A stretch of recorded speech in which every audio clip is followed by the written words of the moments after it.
Hi everyone, it's Anthony. Welcome back to our Grown-Up Storytime H.G. Wells series for the month of October. I'm really excited for this week's book. It's called The Wonderful Visit by H.G. Wells. I'm going to be reading the first two chapters for you. I found this online. I don't have a physical copy of it, but once again, all these books are in the public domain, so you all have a free opportunity to read these books whenever you get the opportunity. Just look them up and have a blast. I'm going to be reading to you the first two chapters. I hope you enjoy it. Chapter 1, The Night of the Strange Bird. On the night of the strange bird, many people at Sidderford, and some nearer, saw a glare on the Sidderford moor. But no one in Sidderford saw it, for most of Sidderford was abed. All day the wind had been rising, so that the larks on the moor chirruped fitfully near the ground, or rose only to be driven like leaves before the wind. The sun set in a bloody welter of clouds, and the moon was hidden. The glare, they say, was a golden-like beam, shining out of the sky, not a uniform blaze, but broken all over by curving flashes like the waving of swords. It lasted but a moment, and left the night dark and obscure. There were letters about it in nature, and a rough drawing that no one thought very like.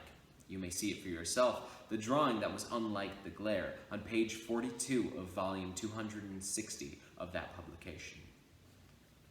None in Sidderford saw the light, but Annie, Hooker Durgan's wife, was lying awake, and she saw the reflection of it, a flickering tongue of gold dancing on the wall. She too was one of those who heard the sound. The others who heard the sound were Lumpy Durgan, the half-wit, and Amory's mother. They said it was a sound like children's singing and a throbbing of harp strings carried on a rush of notes, like that which sometimes come from an organ. It began and ended like the opening and shutting of a door, and before and after they heard nothing but the night wind howling over the moor and the noise of the caves under Sidderford Cliff. Amory's mother said she wanted to cry when she heard it, but Lumpy was only sorry he could hear no more. That is as much as anyone can tell you of the glare upon Sidderford Moor, and the alleged music therewith, and whether these had any real connection with the strange bird whose history follows is more than I can say. But I set it down here for reasons that will be more apparent as the story proceeds. Chapter 2, The Coming of the Strange Bird. Sandy Bright was coming down the road from Spiner's, carrying a side of bacon he had taken in exchange for a clock. He saw nothing of the light, but he heard and saw the strange bird.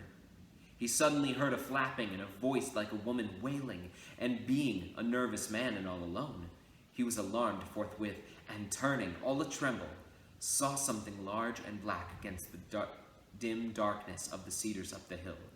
It seemed to be coming right down upon him, and incontinently he dropped his bacon and set off running, only to fall headlong. He tried in vain, such was his state of mind, to remember the beginning of the Lord's Prayer. The strange bird flapped over him, something larger than himself, with a vast spread of wings, and as he thought black, he screamed and gave himself up for lost. Then it went past him, sailing down the hill, and soaring over the vicarage, vanishing into the hazy valley toward Sidderford. And Sandy Bright lay there upon his stomach, for ever so long, staring into the darkness after the strange bird.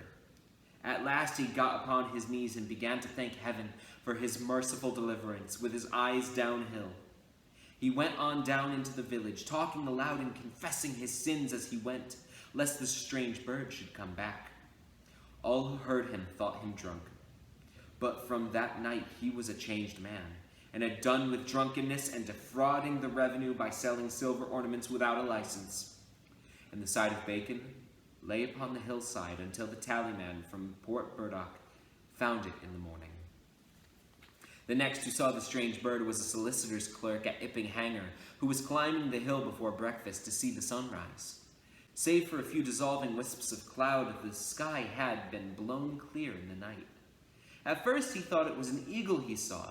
It was near the zenith and incredibly remote, a mere bright speck above the pink cheery, and it seemed as if it fluttered and beat itself against the sky, as an imprisoned swallow might do against a window pane.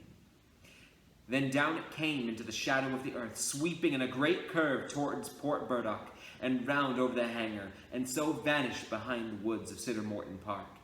It seemed larger than a man. Just before it was hidden, the light of the rising sun smote over the edge of the downs and touched its wings. They flashed with the brightness of flames and the color of precious stones, and so passed, leaving the witness agape.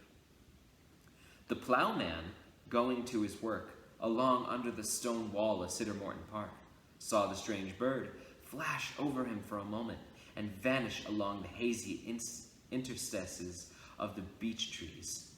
But he saw little of the color of the wings, witnessing only that its legs, which were long, seemed pink and bare like naked flesh, and its body molted white. It smote like an arrow through the air and was gone.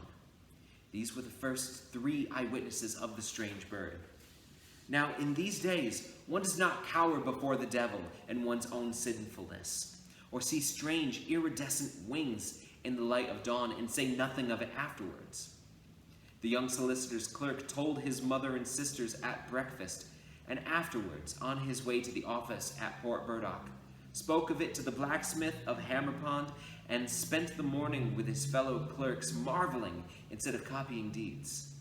And Sandy Bright went to talk the matter over with Mr. Jekyll, the primitive minister, and the ploughman told old Hugh and afterwards the vicar of Siddermorton. "They are not an imaginative race about here," said the vicar at Siddermorton. "I wonder how much of that was true. Barring that he thinks the wings were brown, it sounds uncommonly like a flamingo." And that is the end of the first 2 chapters of The Wonderful Visit. I can't wait to see you next week when we will read The Time Machine by H.G. Wells. Can't wait to see you then. Until then, I'm going to take a nap. Good night.